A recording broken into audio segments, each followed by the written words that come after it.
प्रिय छात्रों नमस्कार। एनसीईआरटी क्लास 10th में आपका स्वागत है। आज हम प्रश्नावली 1.1 का तीसरा क्वेश्चन हल करेंगे।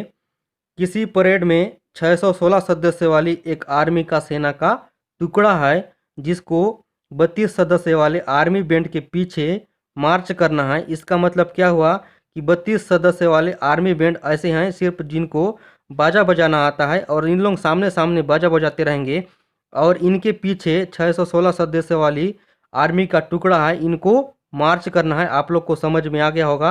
सामने से बाजा बजाते रहेंगे 32 सदस्य वाले आर्मी बैंड जिनको सिर्फ बाजा बजने का काम है और इनके पीछे 616 सदस्य वाले आर्मी का टुकड़ा है जिनको इनके पीछे मार्च करना है। आप लोग को यहाँ तक समझ में आ गया होगा। उसके बाद आगे क्वेश्चन क्या बोल रहा है, दोनों समूह को समान संख्या वाले स्तंभों में मार्च करना है, यानी 32 सदस्य और 616 सदस्य आर्मी का टुकड़ा दोनों की मिला के, जैसे यहाँ इनका संख्या 50 है, इनका संख्या फिर 50 है, इनका संख्या फिर 50 है, यानी एक स्तंभ बनेगा। जैसे एक स्तंभ बन गया, दो स्तंभ बन गया, तीन स्तंभ बन गया। इसी प्रकार से इन दोनों समूह का संख्या समान स्तंभ है। लेकिन हम लोग को क्या ज्ञात करना है, अधिकतम स्तंभों की संख्या ज्ञात करना है। जैसे यहाँ एक स्तंभ हो गया, दो स्तंभ हो गया, तीन स्तंभ हो गया, इसी प्रकार से 4, 5, 6, 7, 8, 9, 10 बनेगा। लेकिन हम लोग को कन्फर्म नहीं है कि कितना बनेगा, 8 बनेगा कि 5 बनेगा कि 7 बनेगा। हम लोग को यही स्तंभों की संख्या ज्ञात करना है जिसमें वे मार्च कर सकते हैं। आप लोग को अच्छी तरीके से समझ में आ गया होगा क्वेश्चन। अब हम लोग आगे क्वेश्चन को हल करना शुरू करते हैं। आप लोग इस वीडियो को भी देख के समझ सकते हो।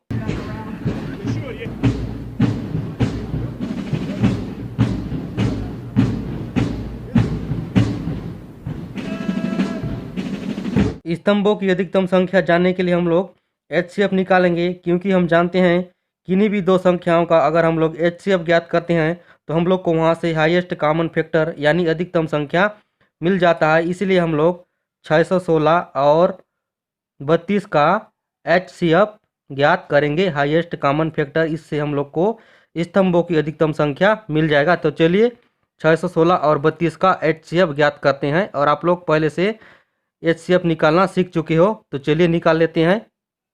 इस प्रकार से हल लिख लीजिए और आप लोग को यहाँ लिख देना है, स्तंभों की अधिकतम संख्या जानने के लिए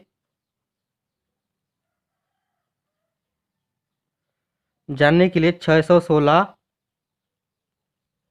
और 32 का एचसीएफ ज्ञात करेंगे। इस प्रकार से आप लोग को लिख लेना है। किन्हीं भी दो संख्याओं का एचसीएफ ज्ञात करने के लिए हम लोग यूक्लिड डिवीजन एल्गोरिथम का प्रयोग करते हैं। और यूक्लिड डिवीजन एल्गोरिथम का प्रयोग इस प्रकार से होता है, जैसे दो संख्या दिया रहेगा उसमें आप लोग को छोटा बड़ा दर्शा देना है। जैसे 616 बड़ा है 32 से, इस प्रकार से आप लोग को दर्शाना है। उसके बाद आप लोग को दूसरी स्टेप में आना है।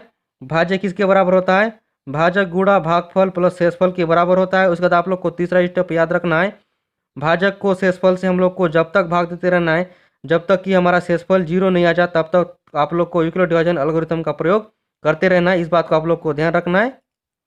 इस प्रकार आप लोग को चरण फर्स्ट लिख देना है और आप लोग को यहाँ दर्शा देना है कि इस प्रकार यहाँ 616 बड़ा है 32 से, इस प्रकार से आप लोग को लिख लेना है। और आप लोग इस प्रकार से भी लिख सकते हो और इस प्रकार से भी लिख सकते हो, दोनों सेम टू सेम है। अब हम 616 और 32 पर यूक्लिड एल्गोरिथम का प्रयोग करने पर प्राप्त करते हैं। इस प्रकार से आप लोग को लिख लेना है और आप लोग को 616 और 32 पर यूक्लिड डिवीजन एल्गोरिथम का प्रयोग लगा लेना है। 616 को 32 से भाग देंगे, इस प्रकार 32 भाजक बन जाएगा और 616 भाज्य बन जाएगा और इधर जो भी मान आएगा ये भागफल बन जाएगा। और 616 को हम लोग 32 से डायरेक्ट भाग नहीं देंगे, यानी दो संख्या को भाग देंगे। 61 को 32 से भाग देंगे तो 32 एकम 32 आएगा और हम लोग दो बार कर देंगे, यानी 32 दूने 64 हो जाएगा जो कि 61 से बड़ा हो जाएगा। इसलिए हम लोग 32 एकम 32 किए और कितने बार में 32 एक बार में, इसलिए हम लोग भागफल में 1 लिखे और 61 को हम लोग 32 से घटा देंगे तो इस प्रकार क्या आ जाएगा, इधर हासिल ले लेते हैं 6 से 1 तो 11 हो जाएगा और 6 5 हो जाएगा और 11 में हम लोग 2 घटाएंगे तो 9 बचेगा। और 5 में हम लोग 3 घटाएंगे तो 2 बचेगा। इस प्रकार से यहाँ देखते हैं कि 29 छोटा है 32 से, इसलिए हम लोग ऊपर से एक अंक उतार लेते हैं जो कि 6 है। इसी प्रकार 296 हो जाएगा। और 32 निया 288 होता है, तो हम लोग 296 से 288 घटा लेते हैं।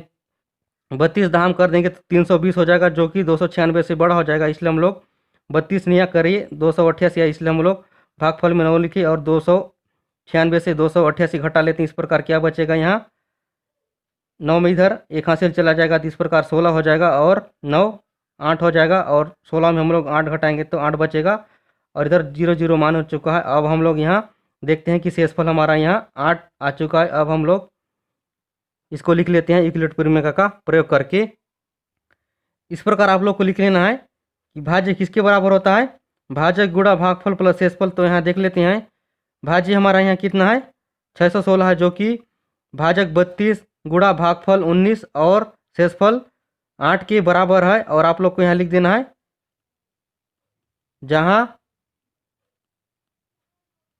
शेषफल 0 के बराबर नहीं है, तो हमारा यहाँ शेषफल 8 है, जो कि हमारा शेषफल अभी 0 0 नहीं है। इसलिए हम लोग को नए भाजक और नए शेषफल को लेकर यूक्लिड परिमेय का फिर से प्रयोग करना है। आप लोग को तीसरी स्टेप पे आना है। भाजक को हम लोग को जब तक शेषफल से भाग देते रहना है जब तक कि हमारा शेषफल 0 नहीं आ जाता है। इसलिए हम लोग 32 को शेषफल 8 से फिर से हम लोग भाग देंगे। सेकंड चरण इस प्रकार से लिख लेना है और आप लोग को लिखते जाना है, नए भाजक 32 और नए शेषफल 8 को लेकर यूक्लिड एल्गोरिथम का प्रयोग करने पर प्राप्त करते हैं। इस प्रकार से आप लोग को लिख लेना है और आप लोग को 32 को 8 से भाग देना है। 32 हमारा पहले भाजक था, जो कि अब भाज्य बन जाएगा।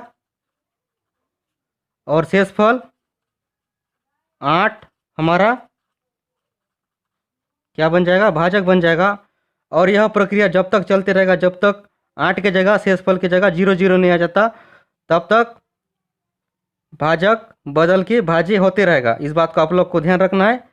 और हम लोग 32 को 8 से भाग देंगे तो 8 चौक 32 यानी 4 बार में चला जाएगा। इस प्रकार से हमारा यहाँ शेषफल 0 0 आ चुका है। इस प्रकार से यह प्रक्रिया समाप्त हो जाती है, यूक्लिड डिवीजन की एल्गोरिथम प्रक्रिया समाप्त हो जाती है। और जिस भी भाजक से हमारा शेषफल 0 0 आ जाए वही भाजक ही उन दो संख्याओं 616 और 32 का क्या होता है, HCF होता है, हाईएस्ट कॉमन फैक्टर होता है, यानी अधिकतम संख्या होता है। हमारा भाजक यहाँ 8 है। इस भाजक से हमारा शेषफल 0 0 आ चुका है, इसलिए इन दो संख्याओं का HCF क्या होगा, 8 होगा, अधिकतम संख्या। इसको आप लोग को नोट कर लेना है। अब आपको यूक्लिड परिमेय का लगा लेना है। तो भाज्य हमारा यहाँ कितना था, 32 था, और भाजक हमारा यहाँ कितना था, 8 था, और हमारा भागफल कितना आया था, 4 आया था, और प्लस शेषफल हमारा 0 0 था। और आप लोग को यहाँ लिख देना है, जहाँ शेषफल इक्वल 0, इसलिए यह प्रक्रिया समाप्त हो जाती है। और जिस भी भाजक से हमारा शेषफल 0 0 आ जाए वही भाजक ही उन दो संख्याओं का क्या होता है, हाईएस्ट कॉमन फैक्टर यानी HCF होता है, अधिकतम संख्या होता है। इस प्रकार से आप लोग को लिख लेना है। अतः स्तंभों की अधिकतम संख्या 8 होगी। इस प्रकार से यह क्वेश्चन हमारा हल हो जाता है। अब आप लोग को इसको वेरीफाई करके मैं दिखाऊंगा। इस प्रकार हमारे यहाँ 8 स्तंभ बनेगा। यहाँ देख लीजिए 616 और 32 को हम लोग जोड़ेंगे तो 648 आएगा, और हम लोग 8 से भाग देंगे तो दोनों समूह की समान संख्या क्या होगी, 81 होगी। यानी प्रत्येक स्तंभ 81 81 आर्मी के लोग होंगे, यानी आर्मी के लोग होंगे। इस प्रकार से 81 होगा। और आप लोग को यहाँ देखना है 32 को हम लोग 8 से भाग देंगे तो 4 आएगा, यानी सामने 4 बैंड बाजा वाले होंगे तो 77 आर्मी के टुकड़ा होंगे। उसके बाद इसी प्रकार से यहाँ 8 स्तंभ बनेगा, प्रत्येक में सामने 4 बाजा बजाते रहेंगे और 77 आर्मी के टुकड़े होंगे। इस प्रकार से यहाँ 8 स्तंभ बन चुका है। 1 2 3 4 5 6 7 और 8। इस प्रकार से हमारा स्तंभ बनता है। 8 स्तंभ, इसी को हम लोग को ज्ञात करना था। स्तंभ को ही हम लोग को ज्ञात करना था, इस संख्या वगैरह को ज्ञात करना नहीं था। इस प्रकार से यह क्वेश्चन हल हो जाता है। प्रिय विद्यार्थी, अगर यह वीडियो अच्छा लगा तो इस वीडियो को लाइक कर दीजिए और हमारे चैनल को सब्सक्राइब कर लीजिए इसी तरह के इंटरेस्टिंग वीडियो के लिए। नेक्स्ट वीडियो मिलते हैं, तब तक के लिए नमस्कार। लाइक करना बिल्कुल भी मत भूलिए।